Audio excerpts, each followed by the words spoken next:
Маған әр күн сайын дәрі ішу керек. Түсінбеймін, мүмкін галлюцинациялар пайда болды ма? Маған тек күнде есікті қағып келетін адамдар ғана көмектесе алады. Бүгін сендермен бірге өте қызықты әрі қорқынышты ойынның сырына үңілетін боламыз. Егер дайын болсаңдар, кеттік, бастаймыз. Жоқ, тоқта, сен менің арнама тіркелдің бе? Егер тіркелмесең, подписацияны бас және лайк басуды ұмытпа. Жарай ма? Рахмет. Ал кеттік, жарайды, осы жол бастаймыз.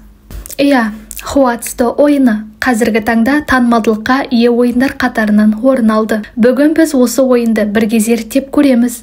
Алдымен ескертіп кетейін, бұл жерде спойлер болады. Хуатсто корейліктер жасаған психологиялық хоррор ойын. Бір қарағанда бұл инди жобасы сияқты көрінеді, бірақ әзірлеушілер шынымен де ойыншыны қорқыту үшін түрлі тәсілдерді ойлап тапқысы келген. Енді оқиғаға өтейік. Оқиға 1990 жылы Сеулде өрбейді. Басты кейіпкеріміз психологиялық ауруы бар адам. Оны әртүрлі галлюцинациялар мен дауыстар мазалайды. Қазіргі халі ауруы ұзаққа созылып, дәрі ішпейінше басылмайды. Ол тіпті шындық пен қиял арасын ажырата алмай қалды.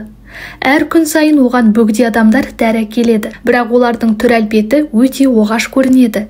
Кейіпкерлеріміздің ойынша, мүмкін бұл адамдар тек менің қиялымда шығар деп ойлайды. Тек қуыршақтарды жинау оны тыныштандырады. Ойын басында дәрігер қоңырау шалып, оның ауруы біртіндеп жақсарып келе жатқанын айтады. 8 күндік емнен кейін қалыпты өмірге қайта ораласың деп уәде береді. Егер галлюцинациялар кетпесе, дәрі ішеді.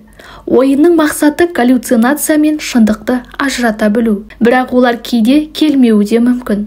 Мұндай кезде біз есікті ашып, келушіден посылканы аламыз. Әр күнді біз кішкентай қуыршақ шеберханасына ұқсайтын бөлмеден бастаймыз. Үстелде 4 қуыршақ стенді, күнтізбе бар.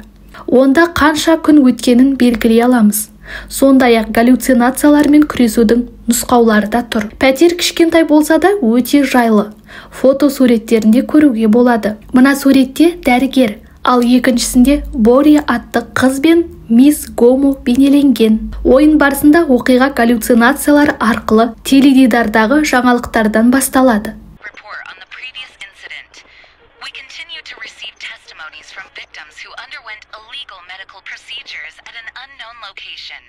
Біз сондай-ақ қуыршақтардың бөліктер жинап жүрген кезде біреудің естеліктерін естіп тұрғандай боламыз. Алдын ала қарап, бізге дәрі әкелетін адамдар туралы естеліктерді есімізге түсіреміз. Осындай келушілердің барлығы 3: Бори, Таку және Гомо. Олардың бәрін бір ортақ оқиға байланыстырады. Оны біз анықтаймыз. Ойын барысында біз бұл қалада бір маньяк бар екенін білеміз.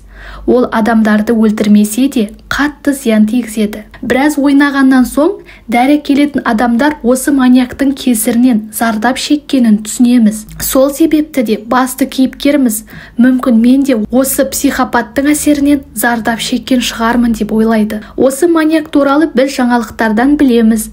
Бірақ қызығы, өз галлюцинацияларымыз арқылы да көріп білеміз. Жағдай мынандай. Бізге зиян тигізгенін емес, бізге келетін адамдардың қалай зардап шеккенін көрсетеді. Келушілер туралы толығырақ айтып берейін. Біріншісі Бори есімді қыз. Ол жас көрінеді, бірақ беті ісіп кеткен, көздері тым үлкен. Бори балалық шағын балалар үйінде өткізген. Ол сол жерде тәрбиеші мисс Гомо-мен жақсы қатынаста болады. Толық жетіліп өскеннен соң ол барда әнші болып жұмыс жасайды. Мақсаты танымал әнші болу еді. Барда оны жас жігіт байқайды. Әдемі жүзі мен жұмсақ дауысы оны баурап алады. Бірақ бір күні Бори күнде бір ер адамның оны бақылап жүргенін байқайды. Ол бұл туралы досына айтып береді. Ал досы оған өзінің пәтерінде тұруын ұсынады. Бірақ бұл үлкен қателік болды. Сол күні оның арманымен қош айтысуға тура келді. Ал оны бақылап жүрген жігіт психопат хирург болып шығады. Ол Боридің бетін хирургиялық жолмен бет жүзін бүлдіріп тастайды.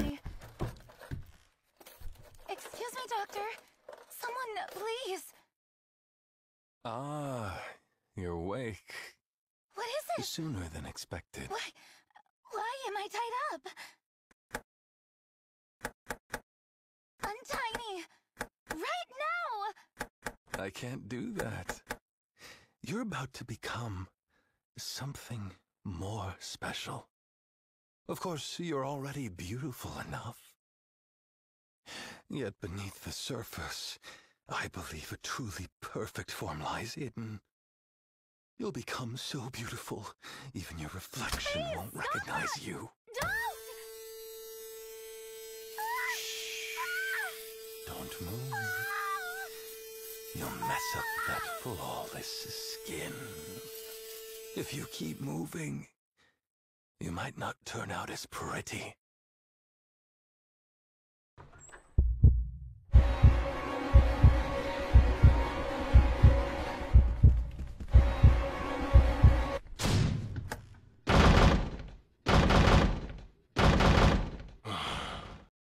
Келесі келуші орта жастағы Таггу.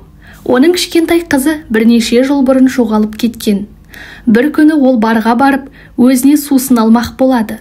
Бірақ күтпеген жерден бір қызды көреді. Ол өзінің қызына қатты ұқсатады. Кейін оның досы өзінің хирург екенін айтады және шаш трансплантациясын ұсынады. Таггуға идея қызық сияқты көрінеді. Ол басын иіп, мас күйінде келісім береді. Шаш трансплантациясы оның ауытқыған қиялының нәтижесінен туындайды.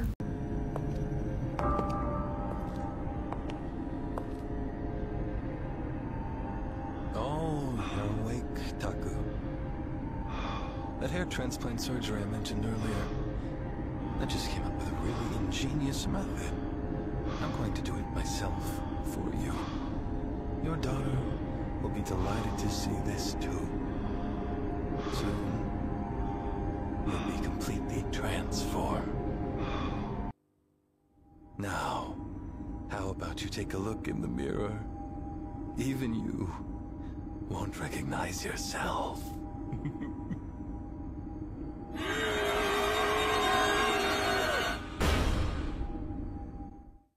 Енді миссис Гому туралы айтайық. Психопат дәрігер оны Болидің дәптерінен нөмірін тауып, кездесу ұйымдастырады. Ол Гомудың балалар үйінде тәрбиеші әрі мұғалім екенін біледі. Балаларға ол әрдайым жылы жүзін көрсеткен, бірақ өзінің жеке өмірі бақытсыз болған. Күйеуінің бизнесі сәтсіздікке ұшырап, ұлы колледжге қабылданбаған соң Гому сектанттық ұйымға кіреді. Дәрігер оны өз үйіне шақырып, денесін кескілеп, сәттілік әкелетін символдар деп шырамдар қалдырады.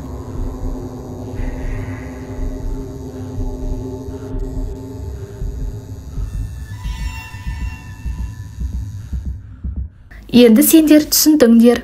Басты кейіпкер сол психопат дәрігер. Жұмыс уақытынан тыс ол жасырын хирургиялық операциялар өткізетін және өз құрбандарын алдау мен сол операцияларға тартатын. Алайда ұзақ уақыт бұлай әрекет ете алмады.